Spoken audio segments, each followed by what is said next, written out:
పరిశుద్ధుడు మన రక్షకుడైన యేసుక్రీస్తు ప్రభు నామములో కూడి వచ్చిన మీ అందరికీ కూడా నా యొక్క ప్రేమ వందనాలు తెలియజేస్తున్నానండి. ఇదేనా మన ధ్యానం నిమిత్తము కీర్తనల గ్రంథం 16వ అధ్యాయం 7వ వచనాన్ని చదువుకుందాం.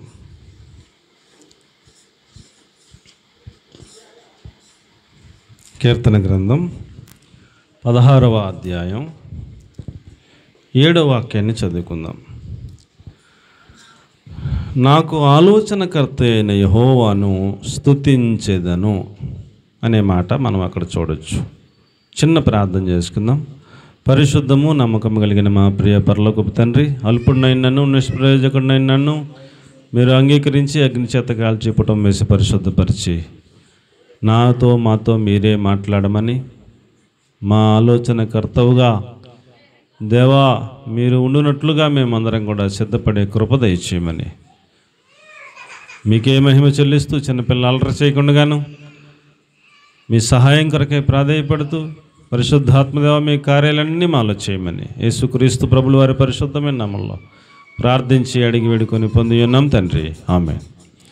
పిల్లలు, మనం చదువుకున్న వాక్య భాగంలో కీర్తనాకారుడు చెబుతున్నారు, నాకు ఆలోచనకర్త అయిన యెహోవా స్తుతింపబడునుగాక అన్నాడు. ఇప్పుడు దావీదు గారికి ఆలోచనకర్త ఎవరట? దావీదు గారికి ఆలోచనకర్త ఎవరట? దేవుడే దావీదు గారికి ఆలోచనకర్త అండి. ఎవరండి? దేవుడే దావీదు గారికి ఆలోచనకర్త. కాబట్టి దావీదు గారు అంటాడు, నాకు ఆలోచనకర్తవైన దేవా నీవు స్తుతింపబడుతువుగాక అన్నాడు. అంటే ప్రియులరా, దావీదు గారిని చూసి మనం నేర్చుకోవాల్సింది ఏమిటంటే, మనకి కూడా ఆలోచన చెప్పేవాళ్ళు ఉంటారు. మనకు కూడా ఆలోచన చెప్పేవాళ్ళు ఉంటారు. చాలామంది వారి యొక్క బంధువుల్లో కొంచెం తెలివైన వాళ్ళు ఎవరో ఒకరు ఉంటారు కదా, వాళ్ళ దగ్గరికి వెళ్తారు. ఏదైనా సమస్య వస్తే ఆలోచన కోసం వాళ్ళ దగ్గరికి వెళ్తారు. ఇలా ఉందండి మా సమస్య, ఏం చేస్తే బాగుంటుంది అంటారు అని వెళ్తే, వాళ్ళ బంధువులు కాబట్టి వాళ్ళ క్షేమాన్ని కోరుకున్నవాడైతే మంచి ఆలోచన చెప్తాడు. ఇలా ఉందండి అనుకుని మనసులో అనుకుని వాళ్ళంటే అసూయపడేవాడైతే చెడ్డ ఆలోచన చెప్తాడు. కాబట్టి ఈ లోకంలో ఆలోచనకర్తలు చాలామంది ఉంటారు కదా, తెలివైన వాళ్ళు, ఆలోచనకర్తలు చాలామంది ఉంటారు ఈ లోకంలో. ఒక్కొక్కళ్ళని నమ్ముతారు కదా. ఏదైనా ఒక నిర్ణయం తీసుకునే ముందు భార్య భర్తని ఆలోచన అడగొచ్చు, భర్త భార్యని ఆలోచన అడగొచ్చు. వీళ్ళిద్దరూ కలిసి కొంచెం పెద్ద మనిషి అన్న ఆయన దగ్గరికి వెళ్ళి ఆయన దగ్గర ఆలోచన అడగొచ్చు. కొంచెం తెలివైన వాళ్ళు, అనుభవం ఉన్న వాళ్ళు ఎవరో ఒకళ్ళ దగ్గరికి వెళ్ళి ఆలోచన అడగొచ్చు. ఏం చదువుకుంటే బాగుంటుందండి మా అమ్మాయి మా అబ్బాయి అని కొంచెం మాస్టర్లో కొంచెం మంచి మాస్టర్ ఎవరైనా ఉంటే ఆయన దగ్గరికి వెళ్ళి ఆలోచన అడగొచ్చు కదా. ఆలోచనకర్తలు చాలామంది ఉంటారు భూమి మీద. వాళ్ళ ఆలోచన మనం తీసుకుంటూ ఉంటాం. కానీ ఈ వాక్యాన్ని బట్టి నేను నేర్చుకునే ఒక అద్భుతమైన అంశం ఏమిటంటే, అది ఏ సమస్య అయినా నేను ఎవరి దగ్గరికి వెళ్ళకుండా నా ఆలోచనకర్త నీవే దేవా, నీ ఆలోచన నాకేంటో చెప్పు ప్రభు అని దేవుణ్ణి మనం ఆలోచన అడిగేటట్లుగా మనం సిద్ధపరచబడాలని ఈరోజు మనకి దేవుని వాక్యం తెలియజేస్తూ ఉంది. దేవునికి స్తోత్రం కలుగునుగాక. మనకి ఏ సమస్య వచ్చినా మనం ఆలోచన ఎవరిని అడగాలటండి? ఎవరిని అడగాలట? దేవునిని మనం ఆలోచన అడగాలి. అడిగితే అద్భుతమైన ఆలోచన దేవుడు చెప్తాడు. దేవునికి స్తోత్రం కలిగినగాక. దావీదు గారు అందుకు మనకి మంచి మాదిరి అండి. ఇప్పుడు సౌలు గారు పరిపాలన చేస్తూ ఉన్నాడు. ఎవరండి? సౌలు గారు పరిపాలన చేస్తూ ఉన్నాడు. సౌలు గారు పరిపాలన చేస్తూ ఉన్నప్పుడు దావీదుని తరుముతున్నాడు సౌలు, చంపేద్దామని. ఏమంటే నా వైపు చూస్తామేనండి. చంపేద్దామని తరుముతూ ఉంటే దావీదు పక్కనే ఫిలిస్తీన్ల దేశంలోకి వెళ్ళి తల దాచుకున్నాడు. తల దాచుకుంటే ఇక వీళ్ళ బార్డర్లోంచి అవతల దేశం వెళ్ళిపోయాడు కదా. ఇంకా సౌలు తరమటం మానేశాడు. మానేసిన తర్వాత సౌలు చనిపోయాడు, యోనాతాను చనిపోయాడు. యోధా గోత్రం వాళ్ళు వెళ్ళి దావీదు ఎక్కడున్నాడో వెతికి అతన్ని కనుగొని, దావీదు గారు మిమ్మలను అభిషేకం చేశారు కదా రాజుగా, మీ ప్రాణాలను చంపాలని ఎదురు చూస్తున్నటువంటి సౌలు గారు, వాళ్ళ కుమారుడు యోనాతాను వాళ్ళందరూ చచ్చిపోయారు. ఇప్పుడు మీరు వచ్చి మా మీద రాజుగా మీరు పరిపాలన చేయండి రండి అని అడిగారు. వెళ్ళి ఈ పెద్దలందరూ వెళ్ళి అడిగారు. అడిగితే అబ్బా యూదులందరూ కూడా వచ్చి నన్ను రాజుగా ఉండాలని వాళ్ళే పిలుస్తున్నారు, ఆహ్వానిస్తూ ఉన్నారు, నేను వస్తాను అని అనేయకుండా దావీదు గారు ఏం చేశాడు తెలుసండి? ఆ రెఫరెన్స్ అన్నీ చూపిస్తే చాలా టైం అయిపోద్ది. మీరు కథలాగా చెప్తాను వినండి. ఏండి దావీదు గారు ఏం చేశాడు తెలుసా? సరే నేను దేవుణ్ణి అడుగుతానని చెప్పేసి దేవుణ్ణి అడిగాడు. ఒక ఆలోచన ఎవరిని అడిగే అలవాటు ఉంది దావీదుకి? దేవుణ్ణి అడిగే అలవాటు ఉంది. దేవునికి స్తోత్రం చెప్పండి. ప్రభువా వెళ్ళమంటావా వద్దా అని దేవుణ్ణి అడిగాడు. ఈ యూదులందరూ వచ్చారు, పెద్దలందరూ వచ్చారు, మా మీద రాజుగా నీవు ఉండాలయ్యా, మీరు రండి, సౌలు గారు చనిపోయాడు, మీకు ఇప్పుడేమీ ప్రమాదం ఏమీ లేదు, రమ్మని పిలుస్తున్నారు దేవా, వెళ్ళమంటావా అని అడిగాడు. దేవుడు అన్నాడు వెళ్ళానా అన్నాడు దేవుడు. ఇంక వెళ్ళన్నాక ఎవరన్నా ఆగుతారా? వెళ్ళన్నాక ఎవరన్నా ఆగుతారండి? మళ్ళీ దావీదుకి మళ్ళీ డౌట్ వచ్చింది. మళ్ళీ ప్రార్థనలో కూర్చున్నాడు. మళ్ళీ అడుగుతున్నాడు, ఏమని? ప్రభువా ఏ ఊరు వెళ్ళమంటావు? ఏమడుగుతున్నాడండి? యోధా గోత్రంలో చాలా ఊర్లు ఉన్నాయి కదా, అందులో ఏ ఊరు వెళ్ళమంటావు? ఏ ఊరిలో నేను పరిపాలన చేయాలి అని అడుగుతున్నాడు. ఎంత స్పష్టంగా ఉందో చూసారా దావీదు యొక్క విధానం ఏండి? అసలు వెళ్ళమంటావా వద్దా అని ముందు అడిగాడు. వెళ్ళినానా అన్నాడు. వెళ్ళన్నాక ఏ ఊరిలో ఉండి పరిపాలన చేయాలి, ఏ ఊరు వెళ్ళమంటావు ప్రభు అని అడిగాడు. దేవుడు పలానా ఊరిని క్లారిటీ ఇచ్చాడు. అప్పుడు ఆ ఊరికి వెళ్ళి ఆ ఊరిలో పరిపాలన చేయడం మొదలుపెట్టాడు. దేవునికి స్తోత్రం చెప్పండి.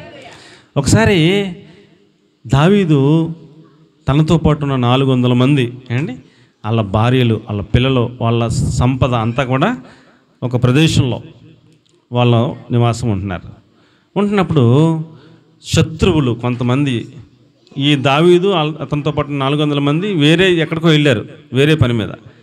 అప్పుడు సరిగ్గా టైం చూసి ఈ యొక్క శత్రువులు వచ్చి దావీదు యొక్క అతనితో పాటు ఉన్న 400 మంది యొక్క భార్యల్ని, పిల్లల్ని చెరపట్టుకుని వాళ్ళని తీసుకెళ్ళిపోయి ఆ ప్రదేశం అంతా కాల్చేశారు. దావీదుని 400 మంది వచ్చి చూస్తే అక్కడ ఎవరు లేరు, భార్యలు లేరు, పిల్లలు లేరు, వాళ్ళ సంపాదన లేదు, ఆస్తి లేదు, ఏమీ లేదు, మొత్తం కాల్చేసి బూడిద ఉంది. ఇక పొద్దున్నుంచి సాయంత్రం దాకా ఏడిచాడు దావీదు. అయ్యో భార్యలను తీసుకెళ్ళిపోయారు, బిడ్డలను తీసుకెళ్ళిపోయారు, ఆస్తి తీసుకెళ్ళిపోయారు, ఉన్నదంతా కాల్చి పడేశారు అని ఏడ్చి చివరికి ఏం చేశాడంటే దేవుని దగ్గర అడిగాడు. అమ్మా ఏమడిగాడు? దేవుని దగ్గర అడిగాడు. దేవుని దగ్గర ఏమడిగాడు? ప్రభువా ఈ పని ఎవరు చేశారు? వాళ్ళెవరో మాకు తెలీదు, కానీ మేము ఒకవేళ తరిమితే వాళ్ళని మాకు దొరుకుతారంటారా ప్రభువా? మళ్ళీ నా భార్య, నాతో పాటు ఉన్న వాళ్ళందరి భార్యలు, పిల్లలు మళ్ళీ మాకు దొరుకుతారంటారా ప్రభువా? ఏం చేయమంటావు ప్రభువా? తరమంటావా అని దేవుని అడిగాడు. దేవుని అడిగితే దేవుడు అన్నాడు, నాన్న పలానా దారిలో వెళ్ళి తరుము, వాళ్ళని నీ చేతికి అప్పగిస్తానన్నాడు. దేవుడు అలా చెప్పక బయలుదేరాడు. దేవునికి స్తోత్రం చెప్పండి. హల్లెలూయా. కాబట్టి ప్రియులారా, మన జీవితంలో ఏదైనా ఒక నిర్ణయం తీసుకునే ముందు ఏదైనా ఏ నిర్ణయం అయినా సరే ఒక నిర్ణయం తీసుకునే ముందు దేవునిని ఆలోచన అడగటం నేర్చుకుందాం. ఎవరిని అడగటం నేర్చుకుందాం? దేవునిని ఆలోచన అడగటం నేర్చుకుందాం. దైవ సేవకులను ఆలోచన అడగటం నేర్చుకుందాం. ఇది ఇలా చేస్తే వాక్యానుసారం అంటారా, ఇలా చేద్దామని నాకు అనిపిస్తుంది, ఇలా చేయమంటారా అని మనం అడగాలి. దైవ సేవకులను అడగాలి, దేవుణ్ణి అడగాలి, వాక్యానుసారం ఏమిటో తెలుసుకోవాలి. దేవుడు ఆలోచన ప్రకారం మనం నడవటానికి మనకు ఇష్టపడితే దేవుడు అద్భుతంగా మనల్ని నడిపిస్తాడు. దేవునికి స్తోత్రం కలిగిన గాక. దేవుడు వెళ్ళమన్న దారిలో బయలుదేరి వెళ్తుంటే దారిలో ఒకడు రోడ్డు పక్కన పడిపోయి ఉన్నాడు. అక్కడ ఆగాడు దావీదు. ఆగి అతన్ని తీసుకురమ్మంటే వాళ్ళ దావీదుతో ఉన్నవాళ్ళు అతను తీసుకొచ్చారు. దగ్గరికి వచ్చిన తర్వాత నువ్వు ఎవరో, ఇక్కడ ఎందుకు పడిపోయి ఉన్నావు అంటే ఆడు చెప్పాడు, అయ్యా నేను పలానా దేశానికి సంబంధించిన వాడిని, మేము బయలుదేరి దావీదు ఉన్నటువంటి ప్రదేశానికి వచ్చాము. వస్తే అక్కడ దావీదు అతనితో పాటు ఉన్న వాళ్ళు ఎవరో లేరు. ఆ ప్రదేశాన్ని కాల్చి వాళ్ళ భార్యలను, పిల్లలను మొత్తం అందరినీ కూడా తీసుకుని మా దేశం చెరగా దోచుకుని వెళ్ళిపోతుంటే నాకు బాగా నీరసంగా ఉంది, నన్ను ఇక్కడ వదిలేసి మా ఊళ్ళందరూ వెళ్ళిపోయారయ్యా అన్నాడు. అంటే భలే దొరకవురా, అసలు మీరు వచ్చింది ఎవరో, మీ దేశం ఏంటో, మీరు ఎక్కడికి వెళ్తారో నీ ద్వారా మాకు దేవుడు తెలియజేయడానికి నిన్ను ఇక్కడ పెట్టినట్టున్నాడు అని నిన్ను మేము చంపకుండా నీకు మంచిగా ఆహారం పెడతాం, వాళ్ళు ఎక్కడికి వెళ్ళారో దారి చూపిస్తామని అడిగాడు దావీదు. ఎందుకు చూపించినాం, నన్ను చంపనంటే నీకు అన్నీ చెప్తాను, దారి అంతా చూపిస్తాను అన్నాడు. అడిగి చక్కగా ఆహారం అంతా పెట్టి ఆయన జాగ్రత్తగా చూసుకుని దారి చూపించారంటే అలాగెళ్ళాలని మొత్తం దారి చూపించాడు. చివరికి తీసుకెళ్ళిపోయాడు, వాళ్ళు ఉన్న దగ్గర తీసుకుపోయాడు. ఇంకా కొంచెం దూరంలో ఉన్నారనగా వాళ్ళే మా వాళ్ళు, మీరు వెళ్ళి యుద్ధం చేస్తే మీ వాళ్ళందరూ కూడా మీరు మళ్ళీ తెచ్చుకోవచ్చు అని చెప్తే భలే చెప్పారు అని చెప్పేసి వెళ్ళి యుద్ధం చేసి వాళ్ళందరినీ సంహరించి భార్యల్ని, పిల్లల్ని, ఆస్తిని తిరిగి సంపాదించుకున్నాడు. ఎవరు ఆలోచన చెప్పారు? దేవుడిని అడిగితే దేవుడు వెళ్ళమంటే వెళ్ళాడు. దేవునికి స్తోత్రం కలిగిన గాక. మన జీవితాల్లో కూడా ప్రియులారా దేవుని ఆలోచన అడగాలి. మీరు చాలా సీరియస్గా తీసుకోవాలి ఈ విషయం. ఒక సహోదరుడు ఏమండి మా దగ్గరికి వచ్చి ఒక ఆలోచన అడిగాడు. ఇది ఇలా చేద్దామని ఆలోచన ఉందండి, మీ సహాయం కావాలని అడిగాడు. నేను ఆలోచించి ఇది వాక్యానుసారం కాదయ్యా, ఈ సమస్య ఎలాగ చేసుకుంటే బాగుంటుందని ఒక సలహా చెప్పాను వాళ్ళ భార్యాభర్తలందరికీ. అలా చెప్పిన తర్వాత వాళ్ళు వెళ్దాం అనుకున్న రూట్ మానేసి, పాస్టర్ గారు ఎందుకు చెప్పారండి, నేను చెప్పినట్టుగా రూట్ మార్చి ఇలా వాక్యానుసారం చేసుకున్నారు. వాళ్ళకి జీవితాంతకాలంలో ఇక తలకెప్పటి ఉండదు. మంచి మాట విన్నారు వాళ్ళు. అవన్నీ స్పష్టంగా చెప్పకూడదు, అందుకని చెప్తలేదు అండి. ఇంకొక సందర్భంలో ఇంకొక యవనస్తుడు మా నాన్నగారి దగ్గర నా దగ్గరికి వచ్చి, నేను ఇంకా కాపురం చెల్లినండి ఆ పిల్లతోని, విడాకులు తీసేసుకుంటానండి, ఇంకో పెళ్లి చేసుకుంటానని అన్నాడు. అంటే నేనన్నాను, రే బాబు అలా చేయకురా, 2 పిల్లలు కూడా ఉన్నారు నీకు, అలాంటి మాట అన్నావేంటి, తప్పు, అలా మాట్లాడకూడదు, వాక్యానుసారం కాదంటే నేను ఆగలేకపోతున్నానండి, నా వల్ల కాదండి పాస్టర్ గారు అని నాతోను మా నాన్నగారితోనూ ఇంకా చాలా ఇసిగిపోయాడు.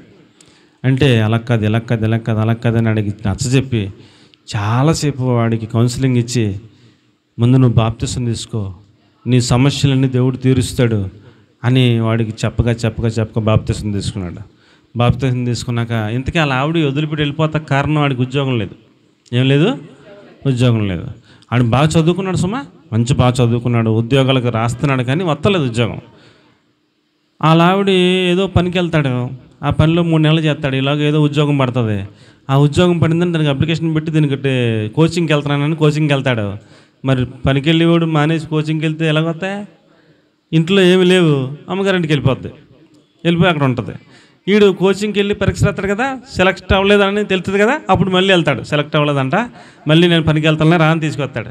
మళ్ళీ ఇంకో 3 నెలలు ఏదో పనికి వెళ్తాడు, పెంచుతాడు, మళ్ళీ ఏదో ఉద్యోగం పడుతుంది, మళ్ళీ ఉద్యోగం పెట్టి మళ్ళీ కోచింగ్కి వెళ్తాడు, మళ్ళీ అమ్మగారింటికి వెళ్తుంది. ఎలాగనమాట వీళ్ళ పొజిషన్. ఆ పిల్లకి సిరకు వచ్చేసింది, వీడికి సిరకు వచ్చేసింది. ఆ పిల్ల నేను రానంటది. నేను మా నాన్నగారు ఒకసారి వెళ్ళాం, మా నాన్నగారు 3 సార్లు వెళ్ళారు. అమ్మ అలా కాదమ్మ ఇలా కాదు, ఎంత చెప్పిన ఆ పిల్ల వింటలేదు, ఎంత చెప్పిన వీడు వింటలేదు. కలుపుదామని ఎంత ప్రయత్నం చేసామో ఇద్దరం, అస్సలు కలుపుతాకి ఇష్టపడతలేదు. ఇంకా అలా కదా ఇలా కదని మొత్తం బాప్తిసం తీసుకున్నాక ఆడి గురించి రోజు ప్రార్థన చేయగా ఒక ఉద్యోగం పడింది. వచ్చి ప్రార్థన చేయించుకున్నాడు, ఉద్యోగానికి అప్లికేషన్ పెట్టుకున్నాడు, ఉద్యోగానికి రాశాడు, సెలెక్ట్ అయిపోయాడు. గవర్నమెంట్ ఉద్యోగం. ఇవాళ రోజునే ఆడికి కారు మీద తిరుగుతున్నాడు. ఇవాళ అలాగే ఉద్యోగం వచ్చిందని తెలిసిన మరుక్షణం తర్వాత రోజు నేను ఆవిడ పిల్లల్ని తీసుకుని వెళ్ళిపోయింది విజయనగరం. ఆ అడ్రస్ తీసుకుని వెళ్ళిపోతే మేము ఎంత ప్రయాసపడి రామంటే రాలా, ఉద్యోగం వచ్చిందని తెలవగానే మరుసటి రోజున వెళ్ళిపోయింది. ఆడు ఫోన్ చేసి మా ఆవిడ వచ్చేసిందండి, పిల్లలు వచ్చేసారండి అని చెప్పాడు. పోలేరా బాబు, దేవుని స్తోత్రం, నువ్వు విడాకులు అన్నావు, వద్దని చెప్తే విన్నావు, దేవుడు ఇప్పటికైనా కలిపాడరా బాబు అని చాలా సంతోషపడ్డాం. కాబట్టి ఆవేశంలో నిర్ణయాలు తీసుకోకూడదు. ఆలోచన ఎవరిని అడగాలి? దేవుని అడగాలి. ఇప్పటికీ చాలా సంతోషంగా వాళ్ళు బతుకుతున్నారు, బిడ్డలు చక్కగా చదివించుకుంటున్నారు, చాలా అన్యోన్యంగా వాళ్ళు చక్కగా అభివృద్ధి పదంలో కారు మీద చక్కగా తిరుగుతున్నారు, చేస్తున్నారు. కాబట్టి ప్రియులారా, ఒక నిర్ణయం తీసుకునే ముందు ఎవరు సలహా తీసుకోవాలి? ఇంట్లో వాళ్ళు సలహా తీసుకోకూడదు, బయట వాళ్ళు సలహా తీసుకోకూడదు, ఎవరెవరో జ్ఞానంగా చెప్తారని వాళ్ళ దగ్గరికి వెళ్ళి సలహా తీసుకోకూడదు. ఎవరైనా అది సలహా తప్పవచ్చు, రైట్ అవ్వచ్చు, కానీ దేవుడి సలహా తప్పవదు. దేవునికి స్తోత్రం కలిగినగా దేవుని ఆలోచన తీసుకోవాలి, దైవ సేవకుల ఆలోచన తీసుకోవాలి. అలాగున మనం నడిపించబడితే మన జీవితం ఆశీర్వాదకరంగా దీవెనకరంగా ఉంటుందని మీ అందరికి కూడా నేను మనవి చేసుకుంటా ఉన్నాను. ఏమండి, ఇప్పుడు దావీదుకి అరణ్యంలో గొర్రెలు మేపుకుంటూ ఉంటే సింహం వచ్చింది. ఏమొచ్చిందండి? సింహం వచ్చింది. అంతకుముందే సమూయేలు గారు వచ్చి దావీదుకి అభిషేకం చేశాడు. దేవుని అభిషేకం నెత్తి మీద ఉంది కాబట్టి దేవుడు ఆలోచన చెప్తున్నాడు దావీదుకి. ఎవరు చెప్తున్నారండి ఆలోచన? దేవుడు ఆలోచన చెప్తున్నాడు దావీదుకి. ఆ ఆలోచన ఏం చెప్పాడంటే దేవుడు దావీదుకి, సింహం గొర్రె పిల్లని నోట్లో ఖర్చుకుని వెళ్ళిపోతుంది కదా, నువ్వు పరుగుని వెళ్ళి దాన్ని గడ్డం పట్టుకుని చంపే అన్నాడు దేవుడు. ఏం పట్టుకోవాలంట? గడ్డం పట్టుకుని చంపేయని దేవుడు ఆలోచన చెప్పాడు. అవతల శత్రువు ఎంత బలమైన వాడైనా ఆ శత్రువు బలాన్ని మనం చూడకూడదు, శత్రువు బలహీనత ఎక్కడుందో చూడాలి. దేవునికి స్తోత్రం చెప్పండి. శత్రువుకి బలాన్ని మనం చూస్తే మనం ఏం చేయలేం. అమ్మో సింహం చాలా బలమైంది, అమ్మో బాబోయ్ అంటే మనం అసలు వెళ్ళలేం. ఆ శత్రువు బలాన్ని చూడకూడదు, దాని బలహీనత ఎక్కడుందో దేవుడిని అడిగితే చెప్తాడు.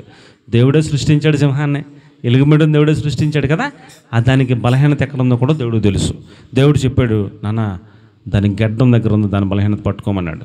మనోడు ధైర్యంగా వెళ్ళాడు, గడ్డం పట్టుకుని కర్రతో కొట్టి చంపేశాడంటండి సింహాన్ని. కర్రతో కొట్టి చంపేశాడంటండి.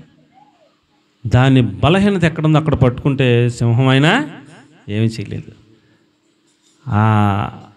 మన ఎదురుగా ఉన్నది ఎంత కఠినమైన పరిస్థితి అన్నది మనకు అనవసరం. మనం దేవుని ఆలోచన అడిగితే దాన్ని ఎలా జయించాలో చెప్తాడు. దేవునికి స్తోత్రం కలిగిన గాక. మీరు సింహం వేటాడినప్పుడు ఎప్పుడైనా చూసారా? ఏదో ఛానల్స్ ఉంటాయి కదా, డిస్కవరీ ఛానల్ అని, అలాంటప్పుడు చూపిస్తూ ఉంటారు. ఆ సింహం పరిగెడతా ఉంటుంది, ముందు జింక పరిగెడతా ఉంటుంది, పరిగెట్టి మొత్తం మీద ఎక్కడో దొరికేద్ది జింక. దొరకగానే జింకని ఎక్కడ పట్టుకుంటుంది సింహం? మీరు ఎప్పుడైనా చూసారా? ఎక్కడ పట్టుకుంటుందండి? ఎక్కడ పట్టుకుంటుంది కదా. సరిగ్గా గమనించర్లేదు మీరు. వెనకాల కాలు పట్టుకోదు, ఈ పట్టుకోదు, ఇంకెక్కడెక్కడ పట్టుకోదు, ఇక్కడ పట్టుకుంటుంది. పట్టు అది చచ్చిపోయేదాకా వదలదు. పట్టిన పట్టు అది చచ్చిపోయేదాకా వదలదు. దాని యొక్క బలం ఇక్కడ ఉంటుంది. ఇక్కడ పట్టుకున్నప్పుడు మనకి గాలి ఎలాగే వెళ్ళాలి లోపలికి. ఈ దీనికి సంబంధించిన అన్నీ ఎక్కడ ఉంటాయి? ఇక్కడ ఉంటాయి. ఇక్కడ పట్టుకుని గట్టిగా అలా పట్టుకుని అలా నొక్కి పట్టేస్తే ఎంతసేపు ఆడుతుంది గాలి అండి. అది కొట్టుకుంటుంది ఇలాగ అంటది. అన్నాక అప్పుడు చచ్చిపోయింది అనుకున్నాక అప్పుడు లేచి దాని ఆకలి తీర్చుకుంటుంది కదా. అలాగే సింహానికి కూడా బలహీనత ఉంటుంది. గెడ్డం కాడ పట్టుకోమన్నాడు. గెడ్డం కాడ పట్టుకుని కర్రతో కొట్టి చంపించాడంట సింహాన్ని. అలా ఎలుగుబంటి వచ్చిందంట. ఎలుగుబంటిని కూడా ఎక్కడ పట్టుకోలో దేవుడు చెప్పాడు, పట్టుకుని దాన్ని కొట్టి చంపించాడంట. ఇప్పుడు గొల్యాతు ఎవరండి? గొల్యాతు వచ్చాడు. ఇశ్రాయేలీలు అందరూ ఏలా లోయలో ఈ పక్కన ఉన్నారు, ఈ ఫిలిస్తీన్లు అందరూ ఆ పక్కన ఉన్నారు. లోయలోకి గొల్యాతు రోజు వస్తున్నాడు, తొడగొడుతున్నాడు. ఎవడైనా దమ్మున్నవాడు ఇశ్రాయేలీలో ఉంటే ఒక్కడుంటే రండి నా మీద యుద్ధానికి, నేను గెలిస్తే మీరందరూ మాకు బానిసలు, మీరు పంపించిన వాడు గెలిస్తే మేమందరం మీకు బానిసలు అన్నట్టు రోజు తొడగొట్టి సవాల్ చేస్తున్నాడు. సవాల్ చేస్తుంటే ఇశ్రాయేలీలు అందరూ వచ్చి చూస్తాం, అమ్మ బాబుడు 6 మూరల జాన్ ఉన్నాడు, ఎంత బలంగా ఉన్నాడు, ఒళ్ళంతా కవచం ఉంది, ఆడు ఈటును ఇంకొకటి మోసుకొస్తున్నాడు, ఈడి మీదకి మనం యుద్ధానికి వెళ్ళి ఎవడు గెలుస్తాం ఎవడో గెలమని వాళ్ళు అందరిలో చూస్తున్నారు. ఎవడు వెళ్తలేదు. దావీదు వచ్చాడు. రావడమే దేవుని అభిషేకం ఉంది కదా. రావడం ఇశ్రాయేలీలు అందరూ ఆడు బలాన్ని చూస్తున్నారు. దావీదు ఆడు బలహీనత చూశాడు. దేవునికి స్తోత్రం చెప్పండి. అందరూ చెప్తున్నారు వీడు చాలా బలవంతుడు, చిన్నప్పటి నుంచి ఆ యొక్క యుద్ధ విద్యలను నేర్పరితనం కలిగిన వాడు ఒళ్ళంతా కవచం ఉంది, ఆడిని ఎక్కడ కత్తితో పొడిచినా దిగదు, ఎక్కడ పొడిచినా దిగదు, కాలు మీద కత్తితో కొట్టినా కాలుకి గాయం అవ్వదు, అంతా ఏముంది, ఒళ్ళంతా కవచం ఉంది ఆడికి. ఎక్కడ కొట్టినా ఆడిని ఏం చేయలేము, ఆడిని జయించడం కష్టం అని అందరూ అంటే దేవుడు ఆలోచన అడిగాడు దావీదు. దేవుడు చెప్పాడు, నాన్న ఆడికి ఎక్కడ కొట్టినా తగలదు కానీ ఇక్కడ ఉందరా గ్యాప్ అన్నాడు. ఎక్కడండి? ఇక్కడ గ్యాప్ ఉందిరా. ఆడికి హెల్మెట్ పెట్టుకున్నాడు కదా, హెల్మెట్కి అంతా కవరింగ్లో ఉంది కానీ ఇక్కడ మాత్రం ఆడికి హెల్మెట్ కవరింగ్ లేదురా, ఇక్కడ నువ్వు కొట్టగలిగితే అయిపోతాడని చెప్పి దేవుడు సలహా చెప్పాడు. అప్పుడు దావీదు అంటాడు, ఆడిని చంపితే ఏమిస్తారని అడుగుతున్నాడు. దేవునికి స్తోత్రం చెప్పండి. అసలు చంపేత్తం కూడా పక్కనెట్టు, అసలు ఆయన చూస్తే అందరూ వెళ్ళిపోతుంటే మనోడు ఆయన చంపేస్తే ఏమిస్తారు అంటున్నాడు. అంటే అప్పటికే మనోడికి పాయింట్ అర్థమైపోయింది. మనోడికి దావీదుకి పాయింట్ అర్థమైపోయింది. ఆయన చంపేస్తే ఏమిస్తారంటే అందరూ ఆశ్చర్యపోయి, ఇదేంటి ఆయన చంపుతావు నువ్వు అంటే, ఆయన చంపేస్తే ఏమిస్తారు అన్నాడు.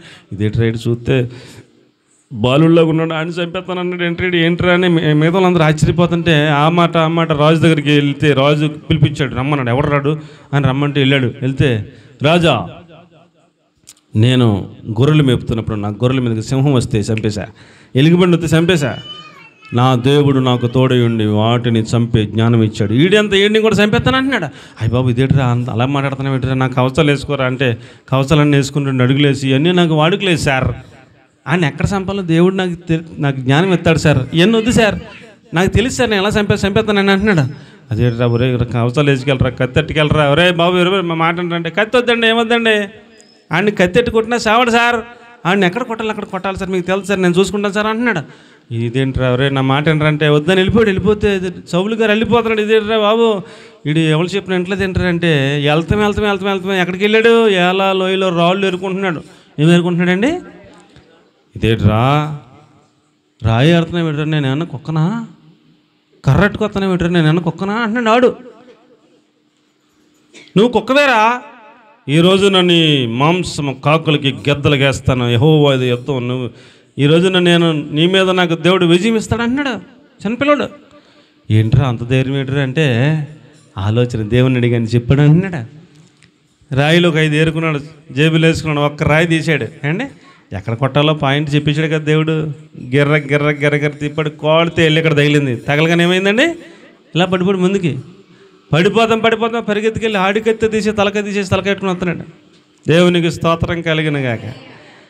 ఇక మొత్తం గొల్మనిపోయారు. మొత్తం ఇశ్రాయేలు అందరూ కత్తులు తీసుకుని వెళ్ళిపోయి ఫిలిస్తీన్లందరినీ సమూలం నిర్మూలన చేసి యుద్ధంలో విజయం, అద్భుతమైన విజయం. ఎలాగొచ్చింది నాన్న? ఎలాగొచ్చిందండి? దేవుని ఆలోచన అడిగాడు. దేవునికి స్తోత్రం చెప్పండి. మన జీవితంలో కూడా ఏ సమస్య వచ్చినా, అది ఆర్థిక సమస్య వచ్చినా, అది ఆర్థిక ఇబ్బంది అయినా, అది అనారోగ్య సమస్య అయినా, అది ఏ విధమైన ప్రాబ్లం అయినా మనం వాళ్ళని అడిగి పొరపాటు చేసుకోకుండా దేవుని ఆలోచన అడిగితే అద్భుతమైన ఆలోచన చెప్తాడు. దేవునికి స్తోత్రం కలుగునుగాక. హల్లెలూయా. కాబట్టి ప్రియులారా, దేవుడు ఆలోచన చెప్తే అద్భుతమైన ఆలోచన చెప్తాడు. ఏం చెప్తాడండి? అద్భుతమైన ఆలోచన చెప్తాడు. సింహాన్ని చంపడం ఎలాగో చెప్పాడు, ఎలుగుబంటిని ఎలా చంపాలో చెప్పాడు, గొల్యాతుని ఎలా చంపాలో చెప్పాడు. ఏమండి, దావీదు గారు పరిపాలన చేస్తూ ఉండగా 40 సంవత్సరాలు, ఎన్ని సంవత్సరాలండి? 40 సంవత్సరాలు చుట్టూ ఉన్నటువంటి దేశాల్లో శత్రువులు ఎన్ని రకాల కుయుక్తులు పనినా, ఎన్ని రకాలుగా యుద్ధం చేద్దాం అనుకున్నా ఎవడో గెలుస్తలేదు, ఎవడి వల్ల అవ్వతలేదు. శత్రువులకు మించిన జ్ఞానం దావీదు గారికి ఉండేదట. ఎవడు గెలిచేవాడు కాదట. ఏమిటి ఎంత జ్ఞానం ఏమిటంటే, ఎవరు ఆలోచన తీసుకునేవాడు దేవుడు? ఎవరు ఆలోచన తీసుకునేవాడండి దావీదు? చెప్పండి. దేవుని ఆలోచన తీసుకునేవాడు. దేవునికి స్తోత్రం చెప్పండి. ఇప్పుడు మనం కూడా నేర్చుకోవాల్సిన పాయింట్ ఏంటంటారు? మనకి ఏ అవసరం వచ్చినా ఎవరు ఆలోచన తీసుకోవాలి? దేవుని సలహా అడగాలి, దేవుని ఆలోచన తీసుకోవాలి, దైవ సేవకుల ఆలోచన తీసుకోవాలి.